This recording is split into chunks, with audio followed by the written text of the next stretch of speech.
Baik, terima kasih pemirsa Umat TV yang dirahmati Allah Subhanahu wa taala. Masih bersama kami di Tafsir Pendidikan Islam dan masih bersama Ustadz Alim. Dan kita masih akan melanjutkan mengenai tema kita pada kesempatan kali ini buat pemirsa yang mungkin baru saja menonton program ini. Tema kita pada kesempatan kali ini adalah pola hidup seimbang, di mana kita menafsirkan surat Al-Baqarah ayat 143. Ustadz, silakan dilanjutkan lagi tadi pembicaraan mengenai pola hidup seimbang, pola hidup orang-orang tengah, yang Orang tengah, yang adil. orang yang adil, Iya. seperti itu ya. Baik. Silakan Ustaz. Bismillah, alhamdulillah, salatu wassalamu ala rasulillah. Jadi ada beberapa prinsip ya, pola hidup seimbang di dalam Islam ya, agar kita menjadi umat pertengahan, tidak terlalu miring ke kanan ataupun ke kiri. Yang pertama adalah al-wasatiyah fil ilmi wal amal. Jadi hendaklah kita seimbang antara ilmu dan amal.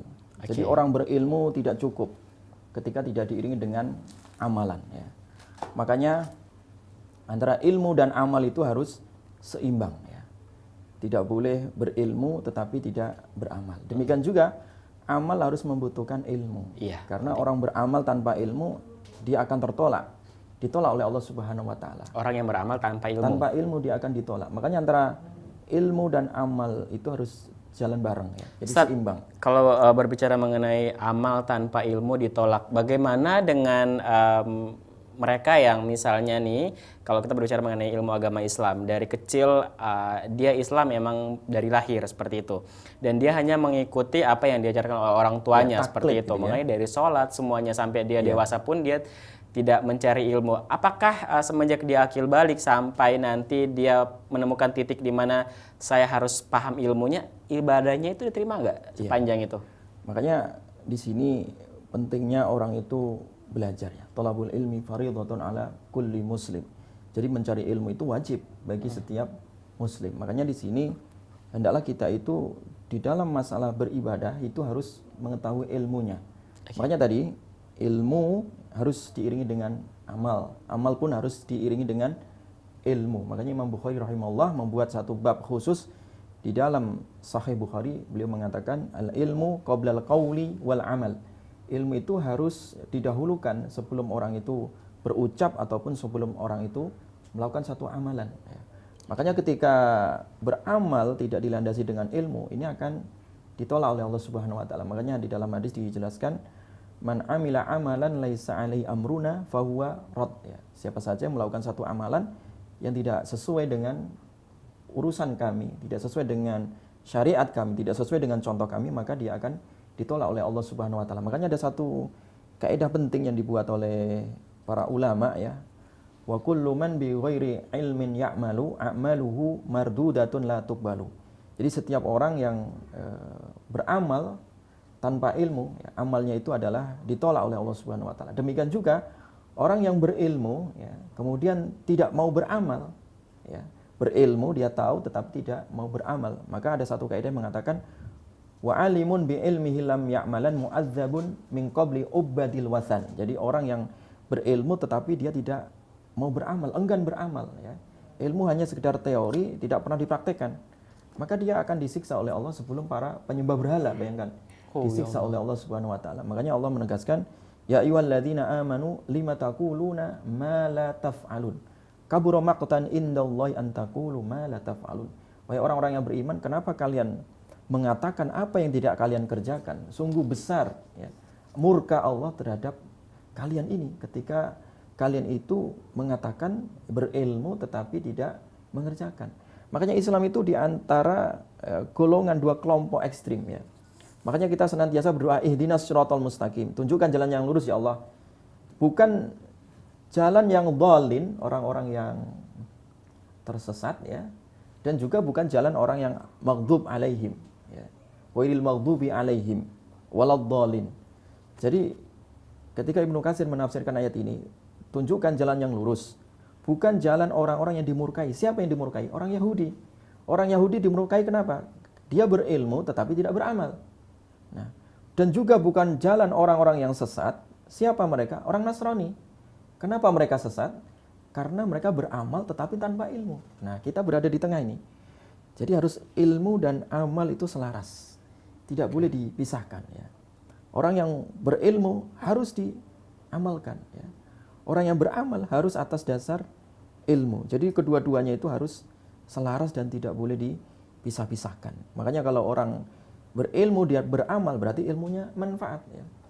Tapi kalau dia berilmu tidak beramal, ilmunya tidak bermanfaat. Karena ilmu yang bermanfaat itu adalah ilmu yang mendatangkan khasyatullah, rasa takut kepada Allah. Ilmu yang mendatangkan taqarrub ilallah, kita akan semakin dekat dengan Allah. Makanya dalam Al-Quran disebutkan innama yashallaha min ibadihil ulama. Sesungguhnya yang takut ya, hanyalah yang takut kepada Allah adalah dari kalangan orang-orang yang berilmu, yaitu para ulama ya.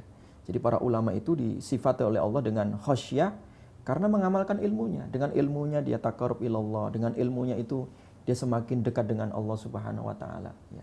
Sehingga dengan ilmunya itu dia mendapatkan ridha Allah Subhanahu wa taala. Makanya di sini seorang mukmin harus ya seimbang antara ilmu dan juga amal ya.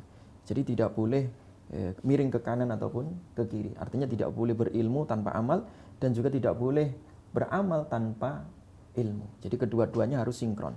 Karena memang masalah ilmu dan amal itu menjadi pertanyaan hisab ya. Ya, makanya di dalam hadis Imam Tirmidzi dijelaskan bahwa tidaklah bergeser kaki seorang hamba pada hari kiamat ya, hatta yus'al an arba. Jadi sampai ditanya tentang 4 perkara hisabnya. Salah satunya tentang ilmunya ini ya, tentang ilmunya ini ya. Seberapa jauh dia mengamalkan ilmunya. Ilmu akan menjadi pertanyaan hisab ya. Jadi orang yang tidak berilmu alias tidak mau mencari ilmu, dia akan ditanya ulang oleh Allah, kenapa tidak belajar, kan gitu kan? Kalau dia tahu belajar, dia juga akan ditanya oleh Allah Subhanahu wa taala, kenapa tidak diamalkan, begitu. Jadi oleh karena itu ya, orang yang berilmu itu ya, dia mendapatkan derajat yang tinggi ketika tadi diamalkan. Yarfa'illahu ladzina amanu minkum walladzina utul ilma darajat. Jadi orang-orang yang beriman dan juga orang-orang yang berilmu itu akan diangkat derajatnya oleh Allah dengan beberapa derajat. Makanya pantas kalau orang yang berilmu ya sampai yang namanya ikan-ikan di lautan ya, semut-semut yang ada di lubangnya ya. Jadi seluruh makhluk Allah yang di bumi dan sampai di langit itu ya memohonkan ampun ya, mendoakan ya bagi orang-orang yang mencari ilmu tadi. Dengan syarat tadi ya, ilmu yang mendatangkan khasyatullah, ilmu yang mendatangkan kembali kepada Allah, taqarrub ilallah ya, sehingga dia itu menjadi hamba yang saleh. Jadi oleh karena itu ilmu dan amal tidak boleh dipisahkan karena ini adalah bagian keseimbangan pola hidup seorang mukmin. Ya, Ustadz, kalau berbicara mengenai keseimbangan dalam pola hidup itu emang tidak bisa dipisahkan seperti yang Ustadz bilang. Tapi saya pernah mendengar bahwa kita hidup itu tidak akan pernah seimbang. Betul. Karena sifat manusia itu tidak akan pernah menyeimbangkan antara dunia dan juga akhirat seperti itu. Pasti akan ada yang lebih dominan di antara kedua ini. Nah, bagaimana dengan kondisi yang seperti ini, Ustadz, yang tidak bisa menyeimbangkan antara dunia dan juga akhirat? Pasti akan ada yang lebih dominan. Baik. Bismillah, alhamdulillah, salatu wassalamu ala rasulillah ma'ba'du. Jadi memang yang dimaksud seimbang di situ, yang dimaksud wasatiyah ya, seimbang. Itu adalah yang dimaksud adalah adil ya. Jadi adil itu seimbang secara proporsional ya. Artinya meletakkan wadu syai' fi mahali, meletakkan sesuatu sesuai dengan tempatnya. Jangan dimaknai seimbang misalkan 2:2, bukan itu. Bukan kayak itu ya. Karena dalam ilmu waris misalkan laki-laki mendapat 2 bagian, perempuan 1 bagian, itu adil. Karena sesuai porsinya. Oke. Ya, maka oleh karena itu adil yang dimaksud di sini adalah bagaimana kita meletakkan sesuatu sesuai dengan tempatnya, sesuai dengan porsinya.